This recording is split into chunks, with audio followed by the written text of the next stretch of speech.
Valérie Pécresse, bonjour. Bonjour. Merci d'être avec nous. Réélue présidente de la région Île-de-France, largement réélue. Je vous imagine très satisfaite ce matin, n'est-ce pas? Il y a un petit peu déçu évidemment par l'abstention. Je vais y revenir.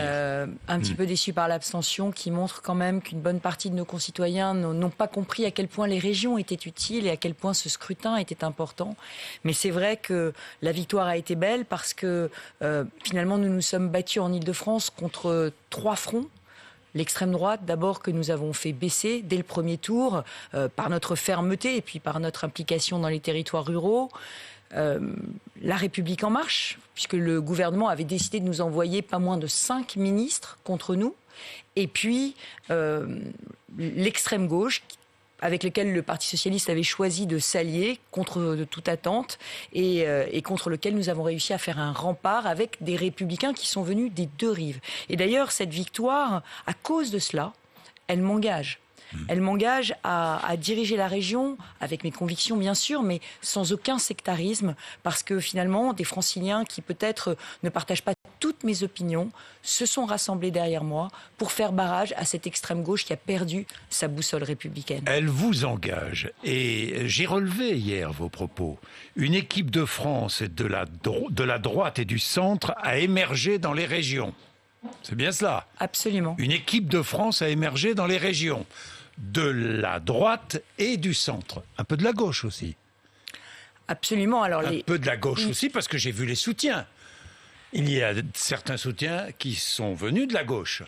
Valérie Pécresse. Au plan régional, je crois qu'il y a eu une vraie mobilisation contre l'arrivée d'une majorité composite avec des Verts qui, c'est pas moi qui le dis, c'est Madame Hidalgo, ont un problème de rapport à la République. Et puis, surtout, l'arrivée de Monsieur Mélenchon. Monsieur Mélenchon et toute son équipe, dont on sait que malheureusement, ils soutiennent les réunions racisées, qu'ils manifestent aux côtés du CCIF, une association qui a été dissoute après l'assassinat de Samuel Paty. Donc, il y a eu un vrai sursaut des républicains sincères, d'où qu'ils viennent, de gauche comme de droite, pour dire non à cette alliance baroque. Bon, vous êtes satisfaite aussi parce que vous avez gagné à Paris, ce qui est historiquement remarqué.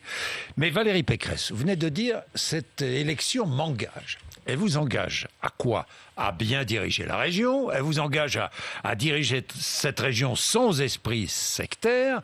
Elle vous engage aussi au niveau national, Valérie Pécresse. Alors d'abord, ma priorité, ça va être de mettre en œuvre très rapidement les engagements de mon mandat, mes promesses de campagne.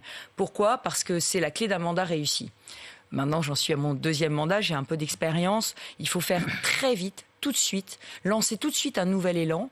Pour plus de sécurité, on va doubler les brigades régionales de sécurité, par exemple, dans les lycées. On va commencer à recruter 1000 agents de plus dans les transports. Pour la santé et la solidarité, on va créer une mutuelle régionale de santé.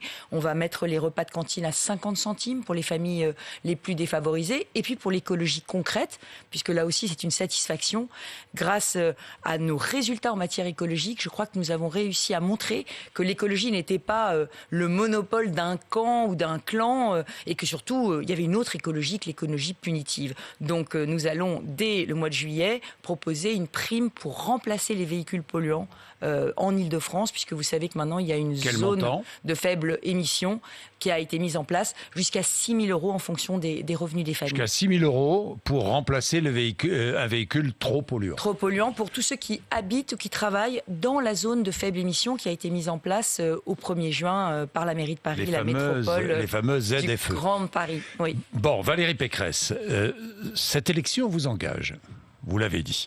À droite, plusieurs succès, vous les avez remarqués, comme moi, Xavier Bertrand, Laurent Wauquiez et d'autres. Cette élection vous engage. Vous avez écouté le discours de Xavier Bertrand hier soir, j'imagine, celui de Laurent Wauquiez aussi. Vous voilà tous présidentiables. Tous, Xavier Bertrand, Laurent Wauquiez, vous. Et puis il y a d'autres candidats. LR, Bruno Retailleau, Michel Barnier, David Lisnard. Alors, comment allez-vous faire? D'abord, ce que je crois, c'est que cette élection régionale, elle a desserré l'étau. Dans lequel le gouvernement essayait désespérément de nous enfermer, l'étau du duel Macron-Le Pen. Je rappelle que 80% des Français, quand on les interroge, disent qu'ils ne veulent pas de ce duel Macron-Le Pen à la présidentielle. Alors oui, avec ces élections régionales, on a desserré cet étau et oui, on a fait émerger une très belle équipe de France, notamment dans les régions, pour la droite et le centre. Mais il faut un capitaine. Une très belle équipe de France, mais pas un homme providentiel aujourd'hui. Puisque finalement, les victoires, si elles sont différentes, ont toutes été faites dans des contextes extrêmement difficiles. Vous dites pas un homme providentiel. J'ai écouté Xavier Bertrand hier, vous aussi. Il a parlé de République des territoires. Il a beaucoup parlé de la présidentielle, beaucoup plus que des régionales. Est-ce qu'il a enjambé une éventuelle primaire ? Aujourd'hui, je crois qu'on ne peut plus jouer solo. Notre responsabilité à tous... Il joue solo ? Non. Est-ce qu'il joue solo ? J'ai pas dit ça, j'ai dit on ne peut pas. Enfin, vous le pensez peut-être. Non, j'ai dit on ne peut pas. Je vais pas faire des procès d'intention à mes camarades, puisque notre responsabilité, c'est de nous réunir. Notre responsabilité, c'est de jouer collectif, c'est de faire émerger la troisième force. Cette troisième force, elle n'est pas cantonnée dans un parti, puisqu'il y a d'un côté les Républicains, mais il y a la Manufacture, il y a Libre, il y a les centristes d'Hervé Morin, il y a les UDI. Je crois qu'il faut que, comme Jacques Chirac l'avait fait en 2001, Jacques Chirac, il avait eu, j'étais à l'époque sa conseillère, vous vous en souvenez, à l'époque, en 2001, il s'était dit, il y a des talents chez les libéraux. Il y a des talents chez les centristes, il y a des talents au RPR, chez les gaullistes. Eh bien, on va tous se rassembler dans un collectif. À l'époque, il l'avait appelé l'Union pour la majorité présidentielle. Présidentielle, ça voulait dire pour 2022. C'était un collectif pour 2022. Et cette union, je vous dis, j'en étais la cheville ouvrière, puisque à l'époque, je travaillais pour Jérôme Monod à l'Élysée. Donc, on avait travailler ensemble, et c'est ce collectif qui a agrégé les talents. Donc vous demandez la création d'un collectif, en quelque sorte, au-delà des LR. Je demande qu'on se réunisse pour créer cette troisième force. On a besoin d'une troisième force, ni Macron ni Le Pen, de la droite et du centre. Jamais nos solutions n'ont été autant plébiscitées dans le pays, Monsieur Bourdin. Et Marine Le Pen qui a essayé de nous les voler, Emmanuel Macron qui a essayé de dire qu'il était de droite. Tout le monde est venu sur notre territoire, sur nos convictions et sur nos solutions. Oui, mais comment allez-vous sélectionner la candidate ou le candidat à la présidentielle de 2022 ? Eh bien, c'est simple. Il faut que ce collectif se réunisse. Donc, il faut que tous les talents de la droite et du centre se réunissent. Il faut qu'on définisse ensemble les règles du jeu. Et après, eh bien, on sélectionnera. S'il faut des règles du jeu pour sélectionner. Mais elles ont déjà été plus ou moins définies, les règles du jeu, par Christian Jacob, mais c'est pas par LR. Je vous ai dit qu'on ne pouvait pas jouer solo. Ça vaut aussi pour les partis. Un parti seul ne peut pas décider pour tout le monde. Je n'appartiens plus au LR. Je crois que Xavier Bertrand non plus, Hervé Morin non plus, Jean-Christophe Lagarde non plus. Donc, il y a des talents en dehors des Républicains. Et donc, c'est un collectif qu'il faut créer. Et une règle du jeu collective. Alors, quelle règle du jeu ? Une primaire ? Il faut qu'on se réunisse. Il faut qu'on se réunisse et qu'on en décide. Qu'on décide des règles du jeu claires pour définir le leadership. Donc vous demandez avant l'été ? Absolument. Avant l'été, enfin nous sommes en été, mais avant la période estivale. Pendant la période estivale. Pendant la période estivale, vous demandez une grande réunion. Oui. Avec tous les présidentiables possibles. Avec tous ceux qui ont envie de s'investir dans cette élection, bien sûr. Parce que vous avez envie de vous investir dans cette élection. Écoutez, pour moi, tout commence aujourd'hui. Je l'avais dit à mes électeurs, jusqu'à ma réélection, c'était stop ou encore Pécresse. Donc je ne pouvais pas réfléchir à quoi que ce soit. Ah, écoutez, Monsieur Bourdin... Voilà. Mais c'est encore Pécresse. Vous direz ça. Vous savez, quand on vit les campagnes, c'est pas tout à fait pareil. Je vous rappelle que j'étais à 36% au premier tour et mes adversaires à 34%. Donc voilà. Donc on a fait un très beau deuxième tour et on l'a fait parce qu'on a à la fois démasqué nos adversaires, mais aussi montré notre vrai visage et notre envie. Et puis parce qu'on avait des résultats. Moi, j'aime pas cette notion de prime au sortant. J'ai entendu la prime au sortant. C'est la prime au boulot fait, la prime au job réussi, quand même. Mais si on n'avait pas été tout commence aujourd'hui, donc. Oui, tout commence aujourd'hui. Qu'est-ce qui commence aujourd'hui ? Moi, j'ai 2 priorités immédiates, je vous l'ai dit. La première, appliquer mon programme sans délai. La deuxième, participer à la construction de ce collectif. J'y prendrai toute ma part. On doit se rassembler. On n'a pas le droit à l'erreur. Et puis ensuite, la question plus intime, que vous me posez. Voilà, je sens que vous allez me la poser. Je vais voir comment. Non, mais la question plus intime, c'est effectivement, je vais réfléchir à la suite pendant l'été. C'est-à-dire que vous direz à la fin de l'été si vous êtes candidate à la présidentielle ou pas ? Absolument. À la fin de l'été.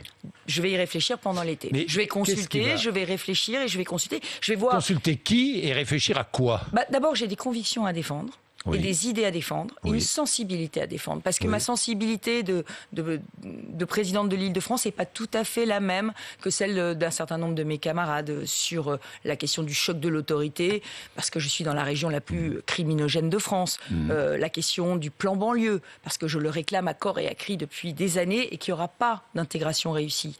Il n'y aura pas de fierté française retrouvée si on ne fait pas un vrai plan banlieue.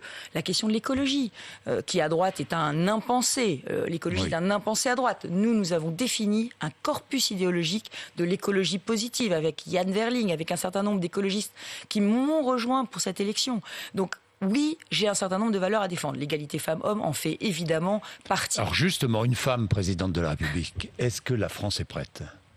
Moi, je crois que c'est un moment historique qui peut être vécu en 2022 ? Je crois que les Français sont beaucoup plus prêts que les partis politiques, si c'est ça la question que vous me posez. Moi, je le sais parce que, d'abord, une femme, Ségolène Royal, avait déjà fait un très beau parcours il y a quelques années. Et je pense qu'elle aurait pu, si elle n'avait pas été opposée à un autre très bon candidat, Nicolas Sarkozy, elle aurait pu l'emporter. Donc, je ne crois pas que les Français soient hostiles. Au contraire, je pense qu'ils voient dans les femmes, y compris à l'étranger, quand on regarde une Angela Merkel, ils voient une forme de pragmatisme, justement, une absence de sectarisme. Mais c'est un atout pour vous face à Xavier Bertrand, par exemple, ou à Laurent Wauquiez, c'est un atout. C'est surtout un atout, je pense, face à Marine Le Pen, qui joue beaucoup de sa féminité pour dire voter pour une femme, alors que personnellement, je la vois comme un adversaire politique et certainement pas en raison de son sexe. Est-ce que vous pourriez, je sais pas, j'entends souvent Valérie Pécresse. C'est très bien, c'est très sérieux, mais est-elle assez déterminée ? Est-elle assez tueuse pour être candidate à la présidence de la République et pour devenir présidente de la République ? Vous savez qu'en politique, il faut vraiment le vouloir. Vous le voulez ? Vous le voulez ? Allez poser la question à Julien Bayou, Audrey Pulvar et Clémentine Autain, puis vous leur demanderez s'ils pensent que je suis suffisamment déterminée et si je suis suffisamment combative. Tueuse en politique, je dis le mot. Moi, je suis une affectueuse. Vous êtes une affectueuse, pas une tueuse. Mais malgré tout, je sais me battre. C'est-à-dire que vous êtes déterminée, là.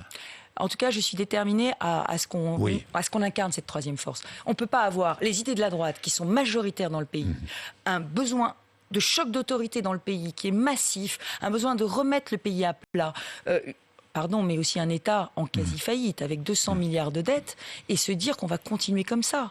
Le bilan d'Emmanuel Macron, c'est un bilan aujourd'hui sans résultat. Donc le président de la République incarne la fonction, il a géré la crise, très bien, mais maintenant il faut un deuxième souffle au pays, et il faut mettre sur pied. Et après la vie d'être singulière. Je vais vous parler. On a les États-Unis, la Chine qui sont en puissance. On ne peut pas laisser la France dans laquelle elle est. Valérie Pécresse, Marine Le Pen, Emmanuel Macron, tout le monde dit ce matin, peut-être un peu vite, c'est fini. Nous n'aurons pas ce duel à la présidentielle. Vous en êtes persuadé, franchement ? Ah non, rien n'est écrit. Avec une abstention telle, regardez, je regardais les chiffres, 79% des 18-34 ans qui ne sont pas allés voter. Absolument. Non mais... Pardon de le dire, mais cette abstention, elle vient à la fois du rejet de la politique, elle vient aussi... Du rejet des élus aussi, non ? Oui, je ne suis pas si certaine que ça, parce que à quoi le rejet des élus... de voter ? Oui, mais le rejet des élus, il s'exprime en général dans un vote protestataire. Et moi, je n'ai pas ressenti dans cette campagne un rejet sur le terrain. C'est-à-dire que quand je me suis déplacée, j'ai eu des campagnes dans lesquelles il y avait du rejet des élus. Ce n'est pas le rejet des élus, c'est le rejet de la politique. On ne sait plus à quoi la politique sert aujourd'hui, parce que le gouvernement... Il y a aussi une bonne part de responsabilité. Personne n'a expliqué à quoi servaient les régions, les départements. Les élus régionaux aussi, pardon, tous les élus. Je ne veux pas défendre le gouvernement, que les choses soient claires, tous les élus. En mettant les élections le 27 juin, alors que tout le monde ne rêvait que de partir en vacances, en réussissant, parce que l'État a quand même réussi un petit exploit dans cette campagne électorale, dont on n'a pas parlé. On n'a pas distribué les bulletins de vote et les professions de foi. Parce que l'État a fait appel à un prestataire privé qui a réussi à ne pas distribuer les professions de foi et les bulletins de vote. C'est à peu près la seule propagande électorale qui arrive dans les boîtes aux lettres. Et bien, elle n'a pas été distribuée. Donc vous vous rendez compte, comment voulez-vous après que l'État nous explique qu'il faudrait plus de participation ? J'ajoute que le président de la République, commençant un tour de France, en pleine élection régionale, parlant que de 2022, en pleine élection régionale, ça n'encourageait pas à la participation. Il a voulu esquiver cette élection. Il a voulu qu'il n'y ait personne qui aille voter. Il a eu ce qu'il a cherché. Alors, tout commence ce matin pour vous. Est-ce que ce matin, vous faites un pas de plus vers la présidentielle ? Ce que je dis, je vous l'ai dit, je le répète. Un pas de plus vers la présidentielle ? Priorité absolue. Oui. Mon programme, tout de suite. Le collectif à bâtir, parce que ça, il faut qu'on se réunisse. On ne peut pas rester éparpillé façon puzzle. Ça n'est pas possible. La droite, mais c'est qui pas... décidera alors ? Qui décidera du candidat ou de la candidate ? Mais nous, en collectif. Règle du jeu. On définira la règle du jeu pour se départager, le mode de départage. Et ensuite, il faudra qu'on se plie à ce mode de départage. Vous faites un pas de plus ce matin ? Aujourd'hui, je dis que je vais réfléchir cet été, effectivement, pour la suite. Un pas de plus. Bien. Le Covid-19, de nombreux médecins nous alertent. Attention avec le variant Delta, le variant indien.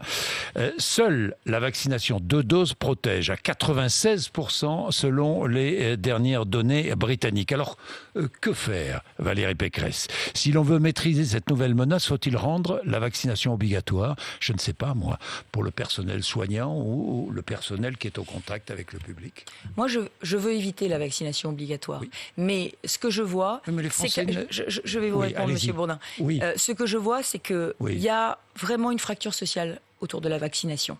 Donc, j'ai décidé, puisque je viens d'être réélu, en lien avec l'Agence régionale de santé et les maires, que dès la mi-juillet, en Ile-de-France, nous allons organiser une vaccination itinérante dans tous les villages ruraux, notamment en Seine-et-Marne, en Essonne, dans le Val d'Oise, dans les départements qui n'ont pas de vaccinodrome à proximité. On mettra des centres de vaccination éphémères dans les villages et on invitera tout le monde à venir se faire vacciner. On doit atteindre l'immunité collective. L'immunité collective, c'est 75% de personnes vaccinées. On ne peut pas se permettre, la France ne peut pas se permettre une quatrième vague.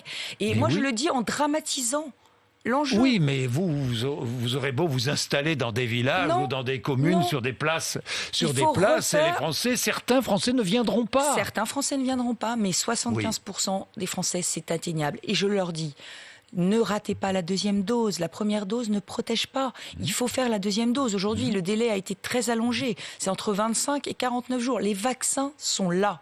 Donc, si on veut être soulagé, si on veut être tranquille, et je le dis aussi aux jeunes, parce que nous n'avons pas eu conscience, nous, peut-être, les plus adultes, les cadres, les quinquas, nous n'avons pas forcément eu conscience que les jeunes qui ont 20 ans, qui ont 30 ans aujourd'hui, s'ils ne développent pas des formes graves, quand ils ne sont pas vaccinés, ils sont contagieux. Donc, il faut aussi qu'on convainque les jeunes d'aller se faire vacciner, alors même qu'ils savent qu'ils ne développeront pas de formes graves de la maladie. Autre solution pour inciter à la vaccination, plus de tests gratuits pour les non-vaccinés. Est-ce que vous êtes favorable aussi à cette solution ? Plus ou plus ? Plus. Plus de tests gratuits pour les non-vaccinés. C'est-à-dire que c'est facile. Je vous explique pourquoi. Parce qu'il est facile de refuser la vaccination tout en bénéficiant de tests à volonté payés par la collectivité. Non ? De toutes les façons, il va falloir qu'on envisage des solutions. Je dis ça parce que certains disent moi je me fais tester, pas besoin d'être vacciné. Vous comprenez ? Alors c'est un. Oui, non. Vous comprenez ce que je veux dire ? Oui, je comprends très bien ce que vous voulez dire. J'avais pas du tout pensé à ça. Mais ce qui est vrai, c'est que l'un des grands arguments pour vacciner les jeunes, c'est aujourd'hui de leur dire, pour retourner au spectacle, pour retourner dans des festivals, pour voyager à l'étranger, pour sortir de chez vous, on va vous demander un passeport sanitaire. Donc effectivement, faites-vous vacciner. Quand vous serez vacciné, vous pourrez aller partout. Vous pourrez refaire la fête. Un passeport sanitaire, un vaccin ou un test PCR. Oui, j'entends bien. Écoutez, je vais en parler avec les autorités sanitaires. Qu'est-ce que vous en pensez ? Je vais en parler avec les autorités sanitaires. Mais c'est vrai qu'à un moment donné, il faudra inciter plus fermement à la vaccination. Mais il faut aussi informer. Moi, je le reconnais, je n'avais pas conscience à quel point la vaccination des jeunes était importante. Et j'ai pris cette conscience-là en dialoguant avec les autorités sanitaires il y a quelques semaines, quand ils ont commencé à me dire que le variant Delta allait devenir majoritaire et qu'on risquait un 4e confinement. Profitons de l'été, ne laissons pas passer cette chance. On est au calme, on est tranquille, on se fait vacciner pour la rentrée. Moi, c'est le message que je passe à toutes les familles qui nous écoutent. Merci Valérie Pécresse d'être venue nous voir ce matin sur RMC BFM TV, 8h53.